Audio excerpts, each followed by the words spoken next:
everyone, we are from Group 9, consisting of Arfi Sabihah, Dian Dinti, and me, Olivia Nur F.R. We present the result of our discussion about language history and change. The first material, I will explain about family trees, family connection, and cognates. Family trees exist in the 19th century. The study of language was dominated by philology, the creation family trees, to show how language will relate.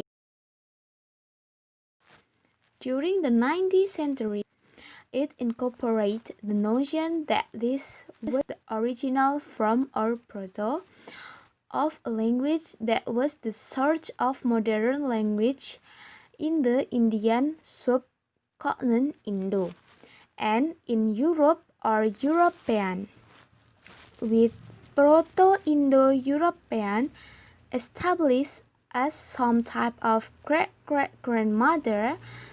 Scholars set up to identify the branches of the Indo-European family tree, tracing the lineage of many modern languages. The accompanying diagram shows a small selection of the Indo-European language in their family branches. There are about 30 such language families containing at least 4,000 and perhaps as many as 6,000 different individual languages. Indo-European is the language family with the largest population and distribution in the world. In terms of number of speakers, Chinese has the most native speakers, about 1 billion, while English about 350 million, is more widely used in different parts of the world. The next part, family connection. Two modern languages such as Italian and Hindi would seem to have nothing in common. One way to get a clear picture of how they are related is through looking at records of an older generation, like Latin and Sanskrit, from which the modern language evolved.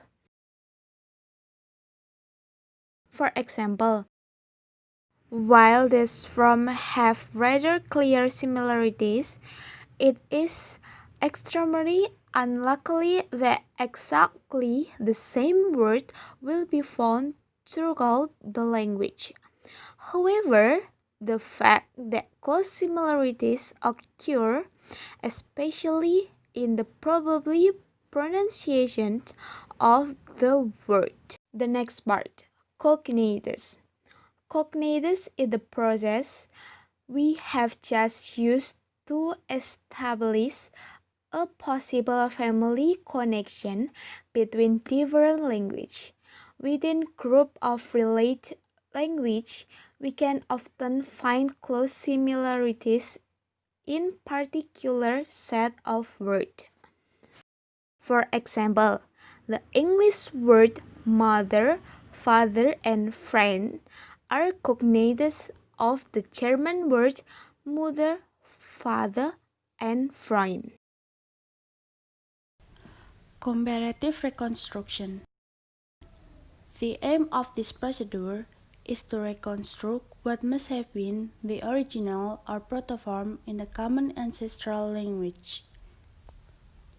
In carrying out this procedure, those working on the history of language operate on the basis of some general principles, two of which are present here. The majority principle is very straightforward. If in a cognate set, three words begin with a p sound and one word begin with a p sound, then our best guess is that the majority have retained the original sound, i.e. p, and the minority have changed a little through time. The most natural development principle is based on the fact that certain types of sound change are very common, whereas others are extremely unlikely. The direction of change described in each case, 1 until 4, has been commonly observed, but the reserve has not. 1. Final vowels often disappear. Final, fin. 2. Voicel sound become voiced, typically between vowels, muta, muda. 3. Stops become fricatives, ripa, riva. 4. Consonant become voiceless at the end of words, rizu, ri. Sound reconstruction. If we were faced with some example from three languages as sound below, we could make a start on comparative reconstruction by deciding what was the most likely form of the initial sound in the original source of all three. Since the written forms can often be misleading, we check that the initial sounds of the word in language A and B are all k sounds, while in language C, the initial sounds are all sh sounds. On the evidence present, the majority principle would suggest that the initial sound k in language A and B is older than the sh sound in language C. Moreover, the k sound is a stop consonant and the sh sound is a fricative. According to one part of the most natural development principle, change tends to occur in the direction of stops becoming fricatives. So, the k sound is more likely to have been the original. To this type of procedure, we have started on the comparative reconstruction of the common origins of some words in Italian A, Spanish B, and French C. In this case, we have a way of checking our reconstruction because the common origin for these three languages known to be Latin. When we check the Latin cognates of the word listed, we find cantare, catina, carus, and caballus, confirming that k was the initial sound. Word reconstruction. Using the majority principle, we can suggest that the older forms will most likely be based on language 2 or language 3. If this is correct, then the consonant change must have been pa, ba, ta, de, and ka, ge, in order to produce the later forms in language 1. There is pattern in this change that follows one part of the most natural development principle, i.e., voiceless sound become voiced between vowels.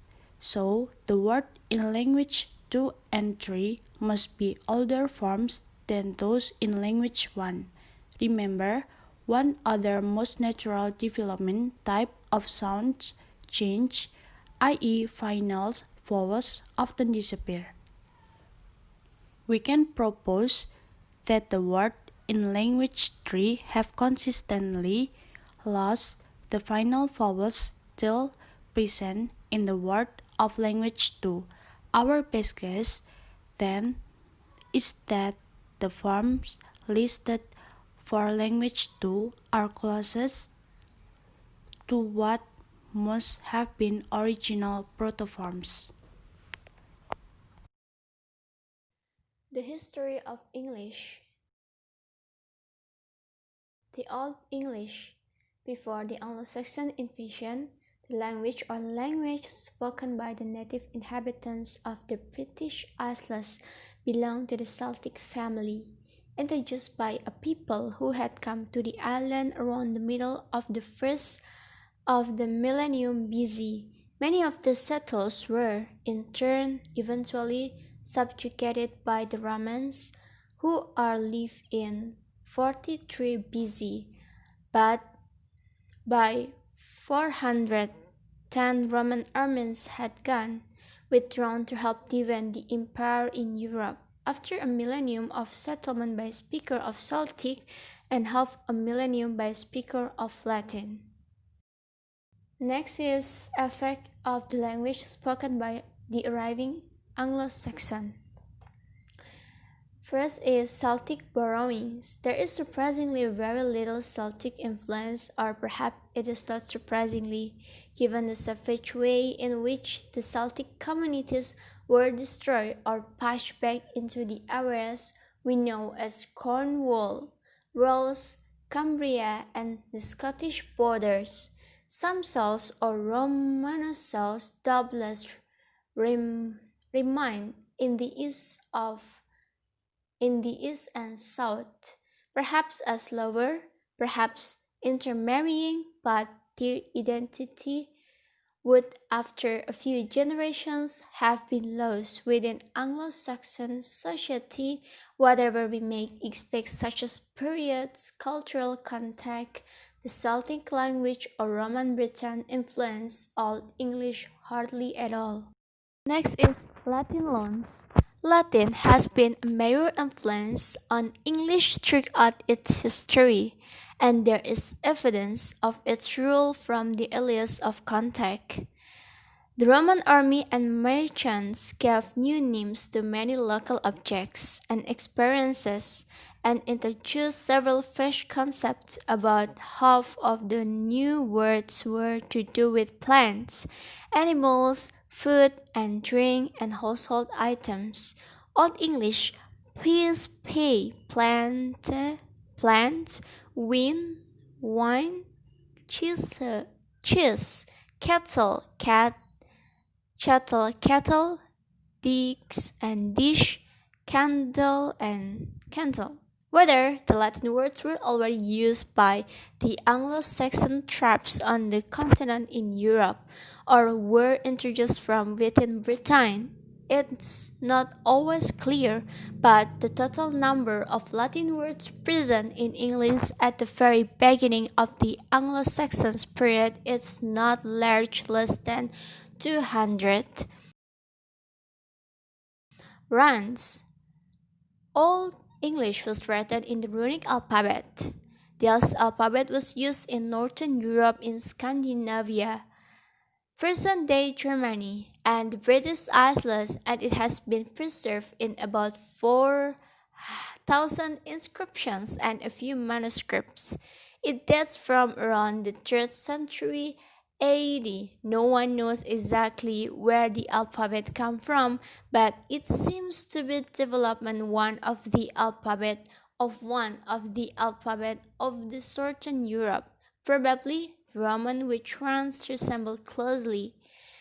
Common runic alphabet found throughout the area consisted of 24 letters. It can be written horizontally in either direction. Each alphabet comes from Greek alpha plus beta. The inscriptions in Old English are found on weapons, jewelry, monuments, and other artifacts, and that largely from the 5th or 6th centuries, the earliest at the coast by Norwich, possibly being late 4th century. So you can see this is the Old Runic alphabet and the symbol. The Old English corpus. There is the dark age between the arrival of Anglo-Saxon and the first Old English manuscripts. Obvious scatter inspiration in the language there from the 5th and 6th centuries. written in the runic alphabet, which is in feathers, brack with them, but thus give very little information about what the language like. The literary age began only after the arrival of the Roman missionaries, led by Augustine, who came to Caen at AD 597. The rapid growth of monastic centers led of Latin manuscripts being products, especially of the Bible and other religious texts. Because of this increasingly literary climate, Old English manuscripts was also begun to be written much earlier, indeed, than the earliest vernacular texts from the other North European countries. The first texts dating around from 700 or glossaries of Latin words translated into Old English and a few early inscriptions and poems, but very little material remains from this period. Doubtless many manuscripts were burned during the 8th century Viking invasion. Thank you very much for your attention and see you.